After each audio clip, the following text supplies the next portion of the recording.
Hi, I'm Shannon, owner of Pahrump Early Learning Academy, where we are more than just childcare. Hi, I'm Monique Mitchell with KPVM Television. My children attend Pella and they love it. The curriculum they have is pretty amazing, and my children learn what they need at their level. Not only are the children learning, they're having fun, and that's what matters. I like Pella. They help you with your homework, and it's fun. Give us a call today to tour our facility at 751-5335. News 46 is brought to you by Comfort Hospice Care, where we give our patients and their loved ones peace of mind, knowing we provide the highest quality of care 24 hours a day, 7 days a week. For more information, call 751-0349. News is also brought to you by Golden Casino Group, where you'll always find great fun, good food, and fantastic entertainment, all at Gold Town, Lakeside, and the Pahrump Nugget.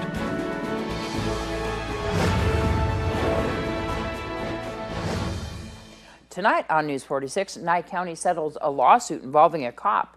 A man is ran over by his own truck, and we continue with part 2 on Spring Mountain Motorsports. News 46 starts now. You're watching KPVM News 46 with Deanna O'Donnell.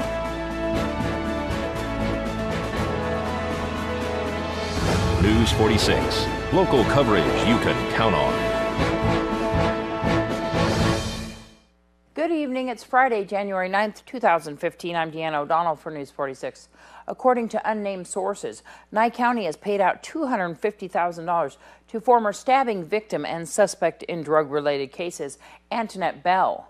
The out-of-court settlement also has a stipulation that the parties involved cannot discuss the details. It apparently relates to the investigation of former detective, now deputy with the Nye County Sheriff's Office, David Berukowitz. Bell accused Berukowitz of showing various people, including other officers, homemade sex tapes that she had made. She alleged coercion in order for her to testify against attorney Tom Gibson. Gibson was contracted to defend Bell in a case. Bell told her attorney that she was forced by the detective to report a grievance with the school district against Gibson's wife, an occupational therapist. Bell said Berukowitz threatened her with arrest if she refused his demand. Berukowitz allegedly asked Antoinette to go to the school district's main office and file a negative report about Louise Gibson, the attorney's wife who oversees school records. Berukowitz has a disabled son and was allegedly unhappy with Louise Gibson. Gibson received a letter from the state's Board of Occupational Therapy, which notified her that a complaint had been made alleging that she'd violated rules against unprofessional conduct, disclosure of confidential health records, disclosure of confidential treatment, and disclosure of confidential information without the consent of a parent. That complaint was made by David Berukowitz. A two-vehicle accident occurred on Homestead Road and Mans this morning. This accident report is brought to you by Half Price Lawyers, located on the corner of Mason and 160. Call 775-400-0000. Again, reported to be a head-on collision. Upon arrival, we found a two-vehicle accident with an offset head-on collision, which means it was not direct. They were to one side. And there was no entrapment in this particular call, but there was one person injured, but again, refused medical treatment. So no one was transported? Nobody was transported from the accident this morning. And then traffic was, of course, diverted around the accident, and you checked out all occupants on the scene? All occupants were checked, and the scene was preserved for NCSO, who is actually conducting the investigation. And the fire chief, Scott Lewis, also reports on a man who was struck by his own vehicle last night on the south end of town. Last evening, we were dispatched for a report of a vehicle that ran over an individual. Upon arrival, we in fact found on the residential driveway that a dual-tired truck, pickup truck, a personal truck, had rolled over the driver of the vehicle, and the injuries were sustained that warranted a flight. It met the criteria. However, a flight was unavailable, so the patient was transported to the local hospital. Do you know how this happened? NCSO was investigating as far as how that happened. All we know is the mechanism was that that pickup did in fact roll over the lower extremities. And then who reported the actual accident, do you know? It's my understanding that family members were either present or keenly aware that something had happened, and they reported immediately to 911. And luckily, only minor injuries were reported as a result of a forklift accident yesterday. Yesterday afternoon, we were dispatched for a person who was run over by a piece of machinery at their workplace. We responded, in fact, found that the occupant was still on the ground, had been run over by a forklift that was operating in the area. That patient was assessed and was treated and transported to the local hospital. So the injuries didn't warrant flight? The patient, we ascertained the status of flight, but flight again was unavailable. They were on other calls, and so therefore it was transported to a local hospital. Who's investigating this? As far as it occurring on private property, it's not conducted by the NCSO and it's not from the fire department. Whether an outside agency will come in, I don't know. And alcohol appears to have played a role in a head-on collision Wednesday night on Highway 160 and Calvada. We reported on this accident on last night's newscast. There's an update. According to Nevada Highway Patrol Trooper Loy Hickson, the female who is credited with causing the accident appears to have been intoxicated and is still in critical condition fighting for her life. We spoke to Fire Chief Scott Lewis. On Wednesday evening, we were dispatched to report that accident. It was also described as a head-on collision, which brought a full rescue assignment as one of the people were listed as being entrapped in the vehicle. On our arrival, we did in fact find that it was a head-on collision, but also impacted a third vehicle that was traveling behind the second vehicle. We extricated the number one patient. We ascertained the status of flight, but they were unavailable. Therefore, the patient was transported to the local hospital. And then subsequently airlifted? It's my understanding that patient was subsequently airlifted from Desert View. All of the other occupants from the other two vehicles declined to be transported? There were injuries, however, they declined to be transported. And so traffic was blocked. Highway Patrol is conducting that investigation. Yes, NCSO, NHP, and Pahrump Fire Rescue remain on location. We were assisting the investigation as to what actually occurred in that accident. And was the person mechanically or physically entrapped, or both? Actually, it was more of a medical entrapment in which they were unable to egress out of the vehicle on their own. And our first responders have been very busy. Another 3-vehicle accident blocked traffic in the intersection of Highway 372 and 160 last night. A minor 3-vehicle accident occurred last night on Highway 160 and 372. Pahrump Valley Fire and Rescue, Nye County Sheriff's deputies, and Nevada Highway Patrol all arrived on scene to find all vehicles in the roadway. All occupants declined to be transported to local medical facilities. Traffic was diverted around the accident by Nye County Sheriff's deputies and Nevada Highway Patrol. The investigation will be conducted by Nevada Highway Patrol. This is Deanna O'Donnell for News 46. And as we head into our break, here's Jeff Simmons at the Pahrump Nugget. Hello everybody, I'm Jeff Simmons here at the Pahrump Nugget. We'll start off with our stage bar this weekend. We got Randy Anderson. Come on down and listen to some great music. And then our casino drawings, Friday, Saturday, and Sunday from 6 p.m. to 9 p.m. every half hour. We'll have one lucky winner win minimum of $200 up to $5,000 in cash. Then Mondays from 9 a.m. to 9 p.m. every half hour we're having a $100 cash winner. Just have your card in the machine and this will be a random drawing. Every 15 minutes from 9 a.m. to 9 p.m. $100 cash. Bingo, we got a new year started. For the Pahrump Nugget Bingo, we got no split pots every day at the 3 p.m. and 9 p.m. Except for Wednesdays, our 3 p.m. we got Good Neighbor. And we got drawings coming up for the end of the month. Drawing, of course, is January 31st at the 1, 5, and 7 p.m. And we got Martin Luther King. We're having, that's the 19th of January. We'll have,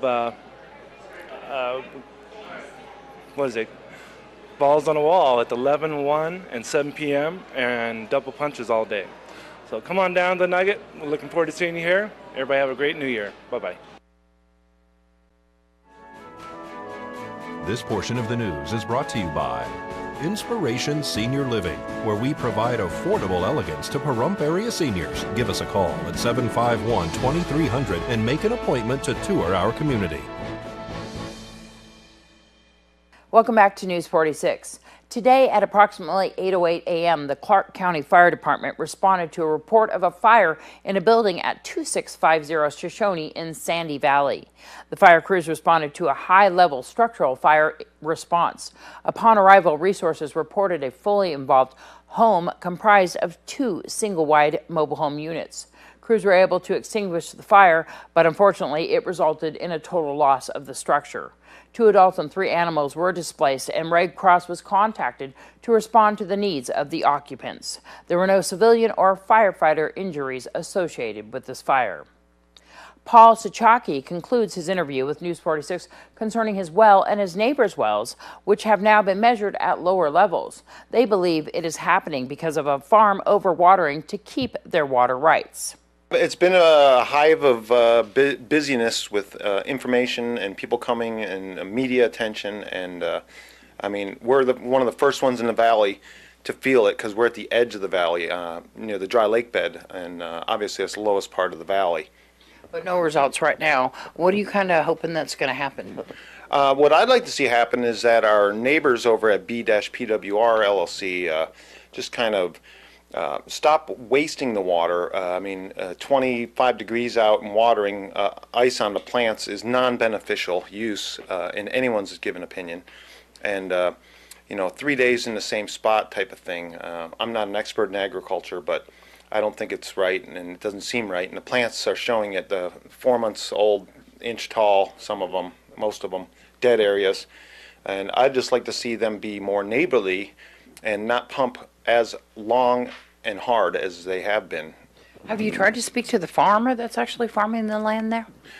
We tried to speak to several of the workers, but they said they speak Spanish and wouldn't really confer with us. But you're not able to talk to them to see if maybe the farmer, go directly to the farmer, ask him about his crop, ask him about his watering that's going on, and see if you can get anything done that way.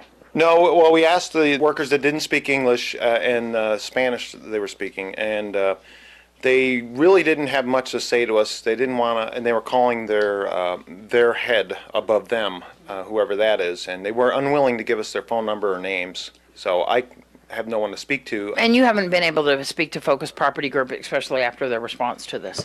No, and I just read the response here 15 minutes ago, so I have no opportunity to even barely think about it. You'll keep us updated? I will keep you updated, but do I think it's beneficial growing alfalfa in the winter? Absolutely not, and especially watering at the levels that are being watered. Paul also wanted to add that he doesn't understand why it takes 2 to 3 days of watering 24/7 for the plants to grow. Also, he is concerned that it takes so many days to fix the broken pipes and thinks they should shut the water off until the pipes are repaired. James Whitrock was arrested by the Nye County Sheriff's deputies for neglect of a vulnerable person. Deputies were dispatched to Jonita Street to conduct a welfare check on a 28-year-old female with cerebral palsy who was allegedly being cared for by James Whitrock.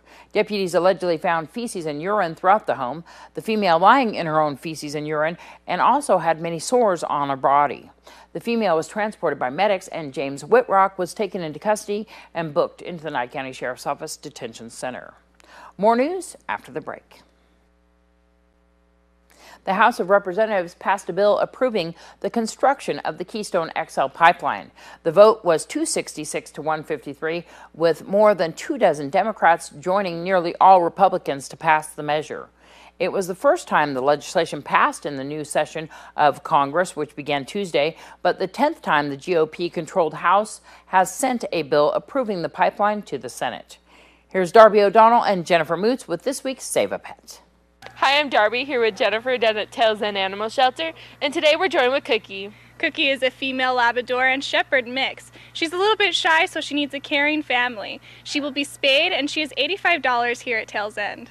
Tails End Animal Shelter is located on Ceres Lane behind the Nye County Courthouse, and you can give them a call at 751-7020. Thank you, guys. Senator Harry Reid says he's on the mend despite injuries from an exercise accident that has taken away the vision in his right eye. The Nevadan is the top Democrat in the new GOP-controlled Congress and is recovering from broken ribs and broken bones in his face after a resistance ban broke last week and sent him barreling into the cabinets at his new home. He said blood in his eye has harmed his vision, but that he's hopeful of recovering it.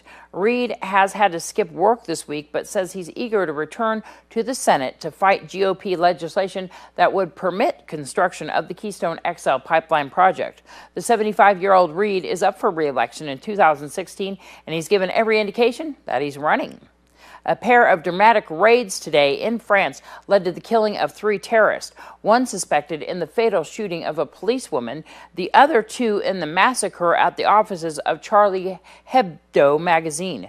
Police are still pursuing a woman wanted in the policewoman's shooting.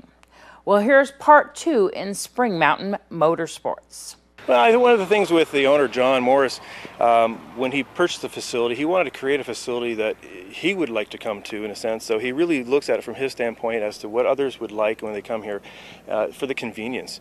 Our members come from all over the country, and even the world, with Germany and France, etc. And so the purpose of the facility, as we continue to build things, is what the members would want. What people would want. Everything from the condo stay. A lot of members will come here and they'll spend 3-4 days here, even beyond, but they have to work. So they use the condos almost as an office space to go up there to conduct their business and then be able to get back in the car and go out on the track. Pahrump seems to really be proud of Spring Mountain Motorsports. And they want to get more involved with the Speedway. You have some options that you're bringing the community in. Tell me what they are. Well, we've got a couple of things we want to do. The community's been, from day one, has been awesome. I mean, for us, this is the perfect place to have a facility like this. The location, it's being close to Vegas, but Pahrump is a very inviting place to come. Talking to the students as they're going through from back east and as they're walking into the different establishments within the town, it's very inviting, so it makes it very happy for them. Some of the things that we want to do for the community, the lake that we've just opened up, that is going to be opened up to the public in the sense of it being able to go to some jet packing or stand-up paddleboarding. We're getting ready to, we're in the design stages right now of a new go-kart track that's going to be on the north corner of the facility. That too will be open up the facility so you can bring the kids and come yourself and enjoy a little bit of karting. An event place for you to watch the cars race around the track or motorcycles. Absolutely. I mean, bring anybody that wants to stop by, whether they're local here from town or they're just driving by, into the Welcome Center. We built an elevated patio in the back of it so you can go up, watch the facility, and just enjoy the cars going around the track. So you guys are expanding. There's talk about a movie theater, a little town square area here, some other options that might be going on? We do. We've got the entrance part of the property is right now we're looking at developing that into a movie theater, hotel, some shopping malls, different, maybe In-N-Out Burger, something like that. And from our standpoint, we look at it from what the people here that are coming in, what is there to do when we're finished the facility, time here at the facility, but just for the growth for the whole area. I mean, rooms right now, rooms are very important. We need more hotel rooms in this town. We'll develop that, and it's good for everybody. Some exciting stuff going on at Spring Mountain. When we come back from this break, we have your weather with Noah Began. News 46 weather is brought to you by your local dairy farmers. Dairy products are very important in maintaining a healthy body. Hello and welcome back to News 46. Today is Friday, January 9th. Today we had partly cloudy skies with a high of 66 degrees. Your average temperature around this time of year is 57 degrees. Winds were coming from the south-southwest today at 2 miles per hour with gusts up to 7 miles per hour. The UV index today was 1, which is low. Humidity was at 34% today. Sunrise was at 6:56 this morning, and the record high in 1945 was 72 degrees. Well, tonight we'll have partly cloudy skies with a low of 40 degrees. Your average temperature around this time of year is 39 degrees. Winds will be coming from the northwest this evening at 4 miles per hour with gusts up to 5 miles per hour. So we'll be having some low winds this evening. Humidity will be at 68%. Sunset was at 4:47 this evening, and the record low in 1937 was 11 degrees. Well, tomorrow we'll have partly cloudy skies with a high of 64 degrees and a low of 38 degrees. Winds will be coming from the south-southwest at 5 miles per hour with gusts up to 8 miles per hour. Humidity will be at 51%. Sunrise will be at 6:56 tomorrow morning, and the UV index will be 3, which is low. For our 7-day forecast, again, we'll be starting off with some partly cloudy skies tomorrow, though it looks like some rain will be here on Sunday. And then on Monday, we should be expecting partly cloudy skies, but after that, those clouds should be clearing up. We can be expecting sunny skies through the next work week. Your high temperatures will be starting off in the mid-60s, quickly dropping down into the low 60s and high 50s area on Sunday with that storm coming in. And then your low temperatures will be starting off in your high 30s, dropping down into the low 30s early next week. Thank you so much, Noah. Well, that's going to do it for this edition of News 46, and I want to tell everybody out there, if you would like to hook up to KPVM for free digital channels, you can do that by giving us a call here at the station at 727-9400, extension 203. If you're listening out there on KA's Country Radio and you want to see all these videos, you can hook up to this digital television station just by giving us a call, 727-9400, extension 203. Even if you have satellite, DirecTV, or Dish Network, you can still hook us up for free and give us a call here at the station. Also, if you missed any of these videos and you would like to see them, we have them put up on our YouTube channel. Our YouTube channel is KPVM-41. Even though we're 46 now, our YouTube channel is KPVM-41. And Vern's been putting them up on our local Pahrump Facebook page too as well. So if you'd like to see some videos for the news broadcast, they're up there too. Well, that's going to do it. We wish everybody a great and safe weekend. We'll see you back here on Monday. Good night.